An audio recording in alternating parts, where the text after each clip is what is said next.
Hi friends, good evening. இன்றைக்கி வந்து நம்ம இந்திய அரசியலமைப்பில் ஒரு இம்பார்ட்டண்ட்டான டாபிக் தான் பார்க்க போகிறோம். அது என்னன்னு பார்த்திங்கன்னா குடியுரிமை. So group 4, group 2A, group 2. So அந்த எக்ஸாம்ஸ்க்கு எல்லாமே வந்து குடியுரிமை அப்படின்ற ஒரு டாப்பிக்கில் கம்பல்சரி ஒரு கொஷின்ஸ் வந்து கேட்டுருவாங்க. நான் எடுத்திருக்க நோட்ஸ் எல்லாமே வந்து குரூப் 2A லெவலுக்கு தான் எல்லா பாயிண்ட்ஸும் கவர் பண்ணியிருக்கேன். நீங்கள் ஜஸ்ட்டு இந்த எடுத்திருக்க எல்லா நோட்ஸும், இந்த கீ பாயிண்ட், இந்த நோட்ஸ் மட்டுமே பார்த்துக்கிட்டால் போதும். ஸோ இந்த குரூப் 2A, குரூப் 2 அந்த அளவுக்கு எடுக்கிற எல்லா கொஷின்ஸும் எடுத்திருக்கேன். ஸோ இதை மட்டும் பார்த்தாலே போதும், நம்ம இந்த டாப்பிக்லேருந்து வர கொஷின்ஸை கம்பல்சரி அட்டென்ட் பண்ணிடலாம். ஓகே, ஃபஸ்ட்டு நம்ம டாப்பிக்கில் போகலாம். குடியுரிமை அப்படின்னா ஜென்ரலாக என்ன அப்படின்னு தெரிஞ்சுக்கிட்டிங்கன்னா, ஒரு நாட்டின் சட்டத்திட்டங்களுக்கு உட்பட்டு அந்நாட்டில் குடியிருக்கும் மக்களுக்கு கிடைக்கக்கூடிய உரிமை. ஃபார் எக்ஸாம்பிள், இப்போ வந்து இந்தியாவோட குடியுரிமை எனக்கு இருக்குது, நான் இந்திய நாட்டில் வசிக்கிறேன், இந்தியாவில் குடியுரிமை எனக்கு வழங்கப்பட்டிருக்கு அப்படின்னா, நான் இந்த இந்தியாவோட அனைத்து சட்டத்திட்டங்களுக்கும் கட்டுப்பட்டு செயல்படணும். எனக்கு இந்த நாட்டோட குடியுரிமை வழங்கப்படும் போது இந்த நாட்டோட அனைத்து சட்டத்திட்டங்களுக்கும் நான் கட்டுப்பட்டு செயல்படணும் அப்படின்னு சொல்கிறது தான் குடியுரிமை. ஸோ இந்த குடியுரிமை என்ற சொல் எங்கேருந்து எடுக்கப்பட்டது, எந்த மொழிச்சொல் அப்படின்றனா பார்த்திங்கன்னா லத்தீன் மொழிச்சொல். நம்ம வந்து குடியுரிமை பெற்ற நபரை எவ்வாறு குறிப்பிடுவோம் அப்படின்னு பார்த்திங்கன்னா சிட்டிசன். அந்த சிட்டிசன் என்ற வேர்டு வந்து எந்த மொழிச்சொல்லுன்னு கேட்பாங்க, லத்தீன் மொழிச்சொல். ஸோ ஒற்றை குடியுரிமை, இரட்டை குடியுரிமை அப்படின்னு 2 வகையான குடியுரிமை வந்து வழங்கப்படுகிறது. இது ரொம்ப ரொம்ப இம்பார்ட்டண்டான ஒரு பாயிண்ட்டு. ஒற்றை குடியுரிமையானது எங்கே பின்பற்றப்படுகிறது, இரட்டை குடியுரிமையானது எங்கே பின்பற்றப்படுகிறது அப்படின்னு கேட்பாங்க. ஒற்றை குடியுரிமை என்பது தேசிய குடியுரிமை. இது வந்து நம்மளுடைய இந்தியா, இங்கிலாந்து மற்றும் பிரான்ஸ் போன்ற நாடுகளில் மட்டும்தான் ஒற்றை குடியுரிமையானது பின்பற்றப்படுகிறது. அதுவே இரட்டை குடியுரிமை, அதாவது மாநில அளவில் ஒரு குடியுரிமையும் தேசிய அளவில் ஒரு குடியுரிமையும் பெற்றிருந்தால் அவற்றை வந்து இரட்டை குடியுரிமைன்னு சொல்லுவாங்க. இரட்டை குடியுரிமை என்பது என்ன? மாநில அளவில் ஒரு குடியுரிமையும் தேசிய அளவில் ஒரு குடியுரிமையும் பெற்று காணப்பட்டால் அது இரட்டை குடியுரிமை என்று சொல்லப்படும். ஸோ இரட்டை குடியுரிமை பெற்ற நாடு எது அப்படின்னு கேட்பாங்க. எதுன்னா அமெரிக்கா. ஸோ ஒற்றை குடியுரிமை கொண்ட நாடுகளுக்கு எடுத்துக்காட்டு, இரட்டை குடியுரிமை கொண்ட நாடுகளுக்கு எடுத்துக்காட்டு என்ன அப்படின்ட்டு ஆப்ஷன்ஸில் இந்த நாடுகள் வந்து மாற்றி கொடுத்து கேட்பாங்க. கொஞ்சம் தெளிவாக பார்த்துக்கோங்க. India, England, France. ஓகேவா? இரட்டை குடியுரிமைக்கு அமெரிக்கா. ஓகேவா? நெக்ஸ்ட்டு வந்து இந்த குடியுரிமை என்ற கான்செப்ட் வந்து எந்த நாட்டின் அரசியல் அமைப்பிலிருந்து பெறப்பட்டது அப்படின்னு கேட்பாங்க. நமக்கு தெரியும், நம்மளுடைய இந்திய அரசியலமைப்பு மொத்தம் 60 நாடுகளுடைய அரசியல் அமைப்பை பின்பற்றி தான் ஒவ்வொரு கான்செப்டும் ஒவ்வொரு நாடுகள்லேருந்து எடுக்கப்பட்டு நம்மளுடைய இந்திய அரசியலமைப்பு வந்து உருவாக்கப்பட்டிருக்கும் அப்படின்னு தெரியும். ஸோ அந்த விதத்தில் இந்த குடியுரிமை என்ற கான்செப்ட் வந்து எங்கேருந்து எடுக்கப்பட்டிருக்குன்னா இங்கிலாந்து நாட்டோட அரசியலமைப்புலேருந்து எடுக்கப்பட்டிருப்பாங்க. நெக்ஸ்ட் வந்து குடியுரிமை பற்றி குறிப்பிடும் பகுதி என்னன்னு கேட்பாங்க. ஆர்டிகல்ஸ் அப்புறம் பார்ட் என்னன்னு கேட்பாங்க. பகுதி வந்து 2, குடியுரிமை பற்றி குறிப்பிடும் விதி வந்து 5 to 11. அந்த 5 to 11 பற்றி இருக்க எல்லா ஆர்டிகல்ஸ்லையும் நம்ம தெளிவாக பார்த்துக்குவோம். ஏன்னா எல்லா குரூப் 2, குரூப் 4, குரூப் 2A கேட்ட கொஷின்ஸை திரும்ப கேட்க மாட்டாங்க. ஆர்டிகல்ஸ் இப்போ இந்தியன் பாலிட்டியில் ரொம்ப நம்மளுக்கு நிறைய கேட்குறாங்கன்னா அது வந்து பாலிட்டியில் எல்லாமே ஆர்டிக்கல் தான் நிறைய கேட்பாங்க. அதுவும் இந்த குடியுரிமையாக இருக்கட்டும், முகவரையாக இருக்கட்டும், அதுக்கப்புறம் இந்திய அரசியலமைப்பு ஸ்டார்டிங் பாயிண்ட்டாக இருக்கட்டும், இதில் எல்லாமே ஆர்டிக்கல் வந்து ரொம்ப important. So each and every point article வந்து பார்த்துக்கணும். இப்போ நம்ம ஒவ்வொரு ஆர்டிக்கலும் செப்பரேட்டாக பார்ப்போம். ஜஸ்ட் ஆர்டிக்கல் 5 என்ன சொல்லுதுன்னு பார்த்திங்கன்னா, நம்மளுடைய இந்திய அரசியலமைப்பு உருவாக்கும் போது இருந்த குடியுரிமை பற்றி சொல்கிறது தான் விதி 5, அதாவது ஆர்டிக்கல் 5. ஆர்டிக்கல் 6 என்ன சொல்லுதுன்னு பார்த்திங்கன்னா, பாகிஸ்தானில் இருந்து இந்தியாவிற்கு குடிபெயர்ந்த நபர்களுக்கான குடியுரிமை பற்றி குறிப்பிடுகிறது தான் வந்து விதி 6. விதி 7 என்ன சொல்லுதுன்னு பார்த்திங்கன்னா, இந்தியாவிலிருந்து மீண்டும் பாகிஸ்தானுக்கு குடிபெயர்ந்து மீண்டும் பாகிஸ்தானிலிருந்து இந்தியாவுக்கு குடிபெயர்ந்த நபர்களுக்கான குடியுரிமை. அதாவது ஃபஸ்ட்டு ஆர்டிக்கல் 6 வந்து பாகிஸ்தான் டு இந்தியா. ஓகேவா? நெக்ஸ்ட் ஆர்டிக்கல் 7 திருப்பும் இந்தியா டு பாகிஸ்தான், பாகிஸ்தான்லேருந்து திருப்பும் இந்தியாவுக்கு வந்திருப்பாங்க இல்லையா, அந்த நபர்களுக்கான குடியுரிமை பற்றி குறிப்பிடுறது தான் வந்து ஆர்டிக்கல் 7. நெக்ஸ்ட் வந்து ஆர்டிக்கல் 8 இது வந்து இந்திய வம்சாவழி நபர்களுக்கான குடியுரிமை பற்றி குறிப்பிடுகிறது. விதி 8 எதை பற்றி குறிப்பிடுகிறது? இந்திய வம்சாவழி நபர்களுக்கான குடியுரிமை. ஸோ இது எல்லா ஆர்டிக்கிளும் பார்த்துக்கங்க, செப்பரேட்டாகவே கேட்பாங்க. ஓகேவா? ஆர்டிக்கல் 9 வந்து இந்திய குடியுரிமை இழத்தல் மற்றும் இந்திய குடியுரிமை. ஆர்டிக்கல் 10 வந்து இந்திய குடியுரிமை தொடர்தல் பற்றி குறிப்பிடுகிறது. ஸோ பின்னாடி நம்ம பார்ப்போம் குடியுரிமையை வந்து எத்தனை வழிமுறைகளில் இழக்கலாம், எத்தனை வழிமுறைகளில் குடியுரிமை பெறலாம் அப்படின்னு ஒரு டாபிக் வரும். ஸோ அதில் அதை டீட்டெயில்டாக நம்ம பார்க்கலாம். Finally article 11, this is most important. அதாவது குடியுரிமை பற்றி, குடியுரிமையை திருத்தம் செய்யும் அதிகாரம். அதாவது குடியுரிமையில் ஏதாவது கரெக்ஷன்ஸ் இருந்தால் அந்த கரெக்ஷன் பண்ணுறதுக்கான அதிகாரம் எல்லாமே வந்து பார்லிமெண்ட்டுக்கு இருக்குது அப்படின்ற சொல்கிற ஒரு ஆர்டிக்கல் தான் ஆர்டிக்கல் 11. அதாவது குடியுரிமையை ஒழுங்குபடுத்த சட்டம் இயற்றும் அதிகாரம் பாராளுமன்றத்திற்கு உண்டு அப்படின்னு சொல்கிற ஒரு ஆர்டிக்கல் தான் வந்து ஆர்டிக்கல் 11. நெக்ஸ்ட்டு வந்து நம்ம இந்திய குடியுரிமை சட்டம் 1955 அதை பற்றி பார்க்கலாம். ஸோ நம்மளுடைய இந்திய குடியுரிமை சட்டமானது எப்போது இயற்றப்பட்டது அப்படின்னு கேட்பாங்க. 1955 வந்து இயற்றப்பட்டிருக்கும். ஸோ இந்த இந்திய குடியுரிமை சட்டம் 1955 சொல்லும்போது இது யாரால் இயற்றப்பட்டது அப்படின்னு கேட்டாங்கன்னா பாராளுமன்றத்தால் இயற்றப்பட்டிருக்கும். யாரால் இயற்றப்பட்டது? பாராளுமன்றத்தால் இயற்றப்பட்டது. ஸோ இந்திய குடியுரிமை சட்டத்தில் எதை பற்றி சொல்லியிருக்காங்க அப்படின்னு கேட்டாங்கன்னா, நம்ம இந்திய அரசியலமைப்பு நடைமுறைக்கு வந்த நாள், அதாவது 1950 ஜனவரி 26க்கு பின்பு இந்தியாவில் பிறந்திருப்பாங்கள்ல, அவங்க எந்தெந்த முறைகளில் குடியுரிமை பெறலாம், அப்புறம் குடியுரிமை இழக்கலாம் அப்படின்னு சொல்கிறது தான் இந்த இந்திய குடியுரிமை சட்டம் 1955. ஓகேவா? ஜென்ரலாக குடியுரிமை பெறுதல் மற்றும் இழப்பதற்கான வழிகள் நம்ம பார்க்கலாம். 5 வழிகளில் பெறலாம், 3 வழிகளில் இழக்கலாம். எத்தனை வழிகளில் பெறலாம்? 5 வழிகளில் குடியுரிமை பெறலாம் மற்றும் 3 வழிகளில் குடியுரிமை இழக்கலாம். ஸோ அந்த 5 வழிகள் என்னென்னு பார்த்தீங்கன்னா, பிறப்பின் மூலம், மரபு வழியின் மூலம், பதிவு செய்தல் மூலம், இயல்பூட்டுதல் மூலம், எல்லைகள் இணைப்பு மூலம். ஸோ இந்த கண்டிஷன்ஸ் எல்லாமே ஃபாலோ பண்ணி இந்த குடியுரிமை வந்து 5 வழிகளில் வந்து பெறப்படுது. ஸோ பிறப்பின் மூலம் குடியுரிமை பெறணும் அப்படின்னா மொத்தம் 3 கண்டிஷன்ஸ் இருக்குது. அது என்னென்ன கண்டிஷன் பார்த்தீங்கன்னா, 1950 ஜனவரி 26லேருந்து 1987 ஜூலை 1 இந்த காலகட்டத்தில் பிறக்கும் குழந்தைகள், அதாவது எங்கே வேணாலும் பிறந்திருக்கலாம், அப்படி பிறக்கும் இந்த காலகட்டத்தில் பிறந்திருக்க குழந்தைகளுடைய பெற்றோர் எந்த நாட்டை சேர்ந்தவராக இருந்தாலும், நல்லா நோட் பண்ணிக்கோங்க, இதுதான் கீ பாயிண்ட்டு. பெற்றோர்கள் எந்த நாட்டை சேர்ந்தவராக இருந்தாலும் சரி அவர்களுக்கு இந்திய குடியுரிமை வழங்கப்படும் அப்படின்னு சொல்கிறது தான் இந்த 1952 ஜனவரி 26 to 1987 ஜூலை 1 பீரியடு. ஸோ ரொம்ப இம்பார்ட்டண்டான ஒரு பாயிண்ட்டு, நல்லா பார்த்துக்குங்க. நெக்ஸ்ட்டு வந்து 1987 ஜூலை 1 to 2004 டிசம்பர் 3.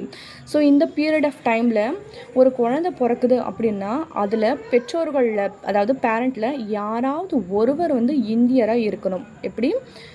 இந்த 1987 ஜூலை 1லேருந்து 2004 டிசம்பர் 3 இந்த காலகட்டத்தில் பிறக்கிற குழந்தைகளோட பெற்றோர்களில் யாராவது ஒருவர் இந்தியராக இருக்கணும், இந்திய குடிமகனாக இருக்கணும். அப்படி இருக்கும் பட்சத்தில் அவர்களுக்கு இந்திய குடியுரிமை வழங்கப்படும் அப்படின்னு சொல்லப்படுது.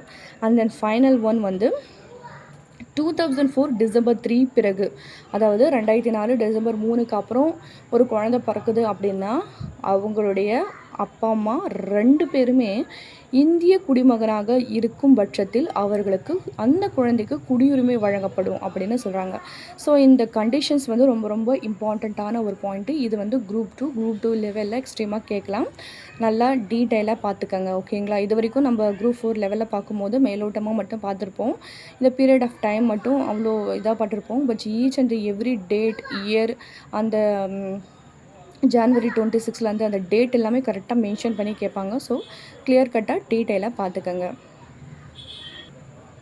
நெக்ஸ்ட்டு நம்ம பார்க்க போகிறது வந்து மரபு வழியின் மூலம், அதாவது குடியுரிமை வந்து 5 வழிகளில் பெறலாம் சொல்லியிருந்தோமா, பிறப்பு, மரபு வழி. அதில் செகண்ட் டைம் வந்து மரபு வழி வந்து பார்க்க போகிறோம். இதுலேயும் வந்து 3 கண்டிஷன்ஸ் வந்து நம்ம சாட்டிஸ்ஃபைஸ் பண்ணாதான் அதில் வந்து நம்ம குடியுரிமை பெறப்படும். ஸோ அதற்கான கால வரையறை பார்த்துக்கங்க. இங்கே 1950 வந்து விட்டுட்டிருப்பேன், கொஞ்சம் அதை நோட் பண்ணிக்கோங்க. ஓகேவா? ஒருவர் வந்து 1950 ஜனவரி 26லேருந்து 1992 டிசம்பர் 10 இந்த காலகட்டத்தில் இந்தியாவிற்கு வெளியே பிறக்கும் குழந்தையின் தந்தை இந்திய குடிமகனாக இருக்க வேண்டும். அப்படி இருக்கும்போது அவருக்கு குடியுரிமை வழங்கப்படும். ஸோ அங்கே வந்து 1900 நல்லா பார்த்துருக்கோங்க. இதுக்கும் என்ன டிஃப்ரென்ஸ் பார்த்தீங்கன்னா 1950 ஜனவரி 26 ஸ்டார்டிங் பீரியடு, இங்கேயும் 1950 ஜனவரி 26 ஸ்டார்டிங் பீரியட். பட் இங்கே எண்டிங் பீரியடு வந்து 1987. பட் இங்கே எண்டிங் பீரியடு வந்து 1992. அதாவது ப்ளஸ் 1987 + 2னா மேபி அண்ட் தென் 5 இயர்ஸ் வந்து ஆட் ஆகும். ஸோ அது மட்டும் ஷார்ட்கட்டில் ஞாபகம் வச்சுக்கோங்க. 1987 மட்டும் நம்ம ஞாபகம் வச்சுட்டோன்னா மரபு வழிக்கு ஃபஸ்ட்டு டைப்புக்கு ஒரு +5 இயர்ஸ் வந்து ஆட் ஆகும். ஓகேவா?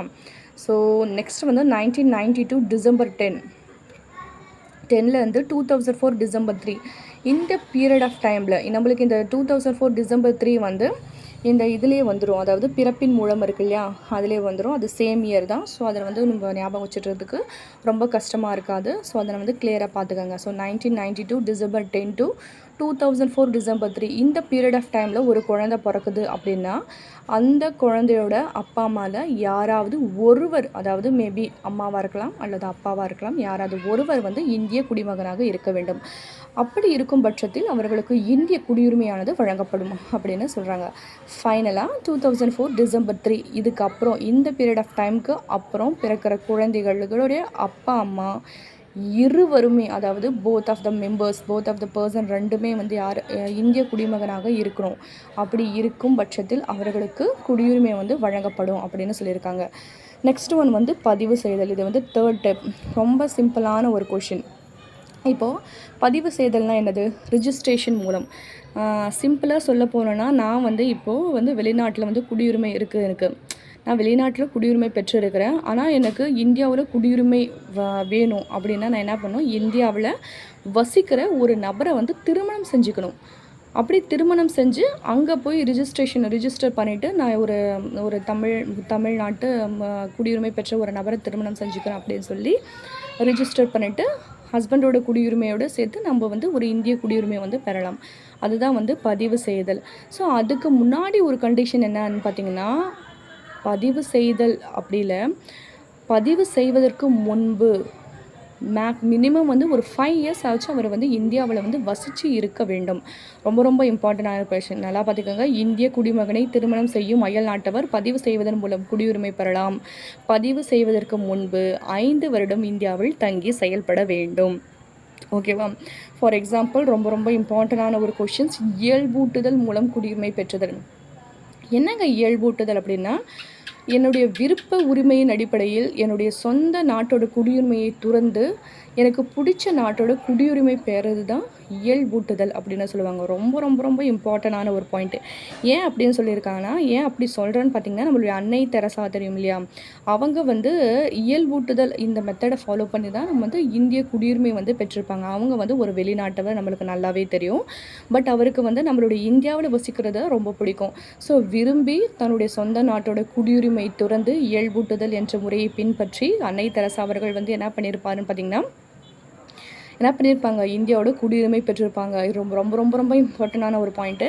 கொஷின்ஸ் எப்படி கேட்கலான்னு பார்த்தீங்கன்னா, இயல்பூட்டுதல் மூலம் குடியுரிமை பெற்ற நபர் யாருன்னு கூட கேட்கலாம். நம்ம இப்போது நடக்கிற இந்த டிஎன்பிஎஸ்சி காலகட்டத்தில் கொஷின்ஸ் எப்படி கேட்பாங்க, எந்த நுணுக்கத்தில் கேட்பாங்க நம்மளுக்கு தெரியாது. So each and every point is most important. So நல்லா பார்த்துக்கோங்க. ஓகேவா? இதுலேயே ஒரு கண்டிஷன்ஸ் இருக்குது. இயல்பூட்டுதல் மூலம் குடியுரிமை பெறுவதற்கும் நான் விருப்பப்பட்டு தான் குடியுரிமை வாங்குகிறேன் இருக்கலாம். ஆனால் அதுக்கு முன்னாடி மினிமம் ஒரு 12 இயர்ஸ் ஆச்சு நான் எந்த நாட்டோட குடியுரிமை வேணும்னு நினைக்கிறேனோ அந்த நாட்டில் 12 வருஷம் வசித்து இருக்கணும் அப்படின்னு சொல்கிறாங்க. விண்ணப்பிக்கும் தேதிக்கு முன்பு, அது ரொம்ப இம்பார்ட்டண்டான ஒரு பாயிண்ட்டு பாருங்கள். விண்ணப்பிக்கும் தேதிக்கு முன்பு குறைந்தபட்சம் 12 வருடம் வசித்திருக்க வேண்டும். இயல்பூட்டுதல் மூலம் குடியுரிமை பெறும் ஒருவர் நம்மளுடைய தாய்நாட்டின் குடியுரிமை தொடரலாம் அப்படின்னு ஒரு ஸ்டேட்மெண்ட் வந்து கொடுக்குறாங்க. இந்த கூற்று சரியாக தவறாக காரணத்தில் கொடுப்பாங்க இல்லையா, அந்த மாதிரி கொடுத்தா அது ரொம்ப தப்பு. இயல்பூட்டுதல் மூலம் ஒருவர் ஒரு நாட்டோட குடியுரிமை வாங்குறாங்க அப்படின்னா கம்பல்சரி அவரோட தாய் நாட்டோட குடியுரிமையை வந்து இழந்தே தீர வேண்டும். இதுதான் வந்து ரொம்ப முக்கியமான ஒரு கண்டிஷன்ஸ். நல்லா பார்த்துக்கங்க. தன் தாய் நாட்டின் குடியுரிமை துறந்து இருக்கணும். மினிமம் 12 இயர்ஸ் வசிச்சிருக்க வேண்டும். எப்போலேருந்து 12 இயர்ஸ்ன்னு கணக்கீடு பண்ணப்படுதுன்னா ரிஜிஸ்டர் பண்ணுறாங்க. அந்த ரிஜிஸ்டர் பண்ணுறதுலேருந்து ஒரு அதுக்கு முன்னாடி 12 வருஷம் வந்து வசிச்சிருக்கணும் அப்படின்னு சொல்கிறாங்க. ஸோ இந்த இயல்பூட்டுதல் குடியுரிமை என்பது ரொம்ப ரொம்ப இம்பார்ட்டண்ட்டான ஒரு பாயிண்ட்டு. நல்லா பார்த்துக்குங்க. எக்ஸாம்பிள், இயல்பூட்டுதல் குடியுரிமைக்கு மூலம் குடியுரிமை பெற்ற நபர்கள் யாருன்னு கேட்டாங்கன்னா அன்னை தெரசா. அதோட கண்டினியூவேஷன்ஸ் தாங்க இருது. அது மட்டும் இல்லாமல் இயல்பூட்டுதல் மூலம் குடியுரிமை பெறும் நபர் ஒருவர் அட்டவணை 8 குறிப்பிடப்பட்டுள்ள மொழிகளில் ஏதாவது ஒரு மொழியை பேசவும் எழுதவும் தெரிய வேண்டும். அந்த அட்டவணை 8 வந்து பல்வேறு சில மொழிகள் வந்து குறிப்பிடப்பட்டிருக்கும். ஸோ அந்த ஏதாவது ஒரு லாங்குவேஜ் வந்து பேசவும் தெரிஞ்சிருக்கணும், எழுதவும் தெரிஞ்சிருக்கணும். அப்படி தெரிஞ்சும் பட்சத்தில் இந்த கண்டிஷன் எல்லாமே சாட்டிஸ்ஃபை பண்ணாதான் அவர்களுக்கு இந்திய குடியுரிமையானது வழங்கப்படும். அண்ட் தென் ஃபைனல் ஒன் வந்து எல்லைகள் இணைப்பு. எல்லைகள் இணைப்பு அப்படின்னா என்ன? இந்த வெளிநாட்டு பகுதியை இணைப்புதல் மூலம் அங்குள்ள குடிமக்களுக்கு இந்திய குடியுரிமை வழங்கப்படும். அதாவது நம்ம இந்தியாவோட ஏதாவது ஒரு பகுதி மற்ற நாட்டோட ஒரு பகுதியோ இல்லை மற்ற நாடுகளோட சிறிய எல்லை பகுதியோ இணைக்கப்படும் போகும்போது இணைஞ்சிருச்சுன்னா அவங்களுக்கு நம்ம நாடு தானே அவங்களுக்கும் நாடு மாதிரி.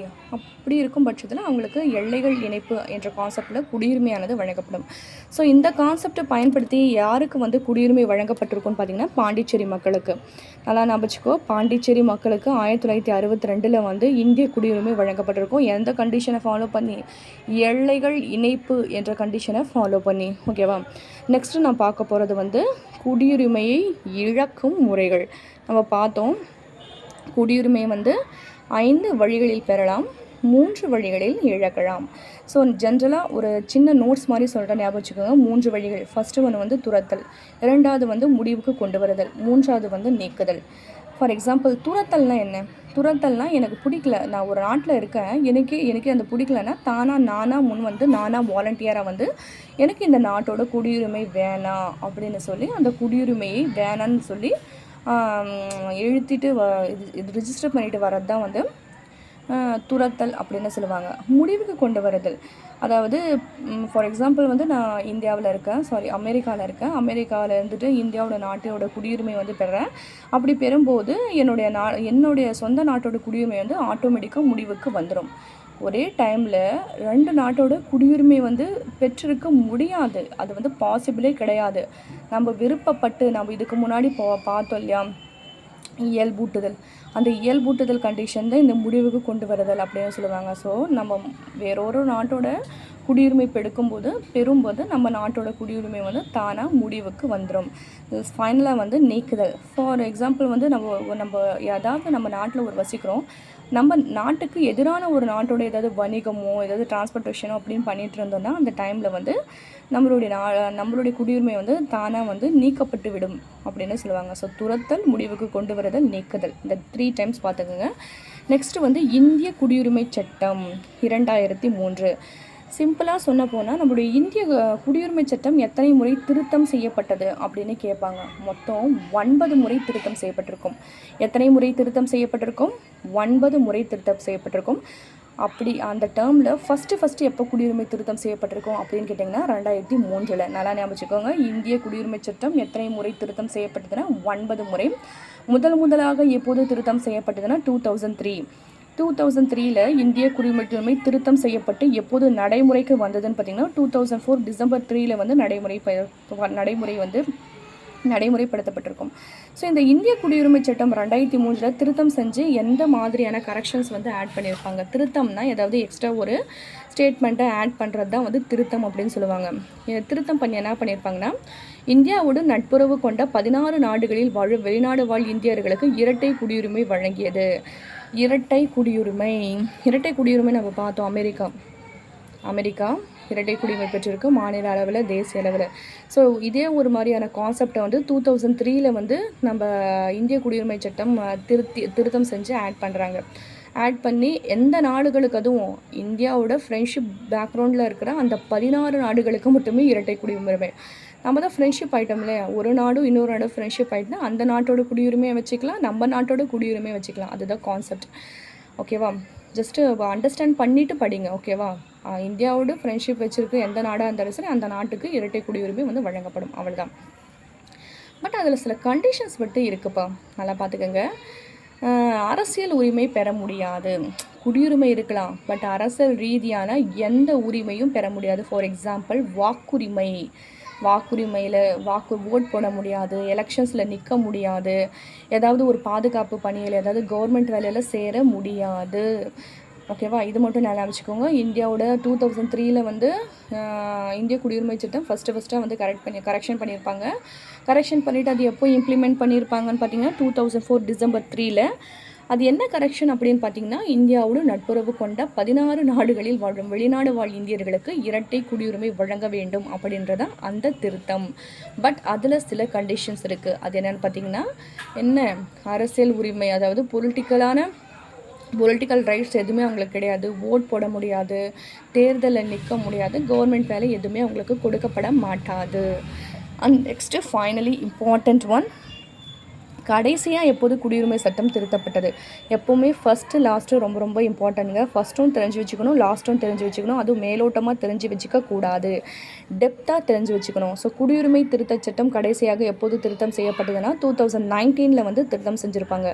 அப்படி திருத்தம் செஞ்சு என்னென்ன கரெக்ஷன் பண்ணாங்க அப்படின்னு பார்த்தீங்கன்னா, அதாவது பாகிஸ்தான், ஆப்கானிஸ்தான், வங்காளதேசம் ஆகிய நாடுகளில் இருந்து இந்தியாவிற்கு குடிபெயர்ந்து 12 ஆண்டுகளுக்கு மேலாக வசிக்கும் இந்து, சீக்கிய, பௌத்தர்கள் மற்றும் கிறிஸ்தவர்களுக்கு இந்திய குடியுரிமை வழங்கலாம். ஃபஸ்ட்டு கரெக்ஷன் பண்ணும்போது நம்ம என்ன கண்டிஷன் பார்த்தோம்? இந்தியாவோடு நட்புறவு கொண்ட, அதாவது ஃப்ரெண்ட்ஷிப் பேக்ரவுண்டில் இருக்கிற நாடுகளுக்கு மட்டும் இரட்டை குடியுரிமை. ஆனால் ஃபைனலாக நம்ம திருத்தம் செஞ்சிடும். அதில் வந்து ஜஸ்ட்டு 3 நாடுகள் மட்டும். அதில் 16 நாடுகள், இதில் 3 நாடுகள். அது என்னன்னு பார்த்தீங்கன்னா பாகிஸ்தான், ஆப்கானிஸ்தான், வங்காளதேசம். இதில் பாகிஸ்தான், ஆப்கானிஸ்தான் ரெண்டுமே வந்து முஸ்லீம்கள் இருக்கக்கூடிய இடம். ஸோ ஷார்ட்கட்டில் வந்து ஞாபகம் வச்சுக்கோங்க. ஓகேவா, வங்காளதேசம். ஓகேவா, அவங்க வந்து அங்கேருந்து இந்தியாவுக்கு வந்து குடிபெயர்ந்து மேக்ஸிமம் 12 இயர்ஸ் நம்ம இந்தியாவில் இருந்தவங்க அவங்களுக்கு ஆட்டோமேட்டிக்காக இந்திய குடியுரிமையானது வழங்கப்படும் அப்படின்னு சொல்கிறது இந்த குடியுரிமை திருத்தச் சட்டம் 2019. ஃபைனலி நம்ம ரொம்ப ரொம்ப இம்பார்ட்டண்ட்டான ஒரு டேட்டா பார்க்க போகிறோம். இந்த இந்திய குடியுரிமை, அதாவது குடியுரிமை திருத்தச் சட்டம் 2019 ஆனது ரொம்ப ரொம்ப ரொம்ப ரொம்ப இம்பார்ட்டன்ட்ங்க. இது வந்து மக்களவையில் எப்போது அறிமுகப்படுத்தப்பட்டது, மாநிலங்களவையில் எப்போது அறிமுகப்படுத்தப்பட்டது அப்படின்னு கேட்பாங்க. நல்லா பார்த்துக்கோங்க. மக்களவையில் எப்போது அறிமுகப்படுத்தப்பட்டது, மாநிலங்களவையில் எப்போது அறிமுகப்படுத்தப்பட்டது அப்படின்னு கேட்பாங்க. ஸோ நல்லா ஒரு நிமிஷம் ஃபஸ்ட்டு பார்த்துக்கோங்க. மக்களவையில் எப்போது அறிமுகப்படுத்தப்பட்டது அப்படின்னு பார்த்தீங்கன்னா 2019 டிசம்பர் 9 நம்மளுக்கான ஷார்ட்கட்டே 9 தாங்க. எல்லாமே 9 வரும். ஓகேவா, 2019 டிசம்பர் 9 வந்து மக்களவையில் அறிமுகம் செய்யப்பட்டிருக்கும். மாநிலங்களவையில் வந்து டிசம்பர் 11 2019, அதாவது 1 டே டிஃப்ரென்ஸில் மாநிலங்களவையில் வந்து அறிமுகப்படுத்தியிருப்பாங்க.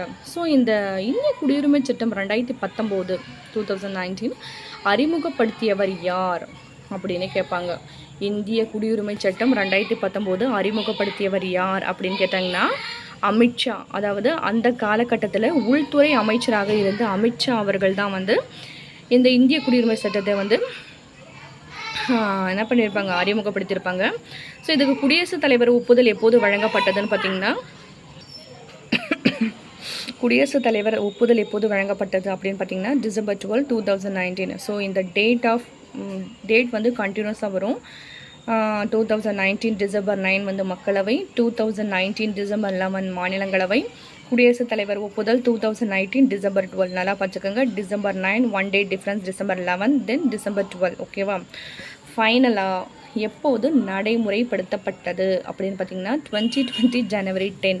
இது எல்லாமே சிம்பிளான ஒரு ஷார்ட்கட்டான ஒரு இதில் வந்து பார்த்துக்கலாம். 2019 9 20 இந்த மாதிரியான பக்கத்தில் நம்பரில் தான் வரும். கிளியராக பார்த்துக்கோங்க. இது ரொம்ப இம்பார்ட்டண்ட்டான டேட்டா.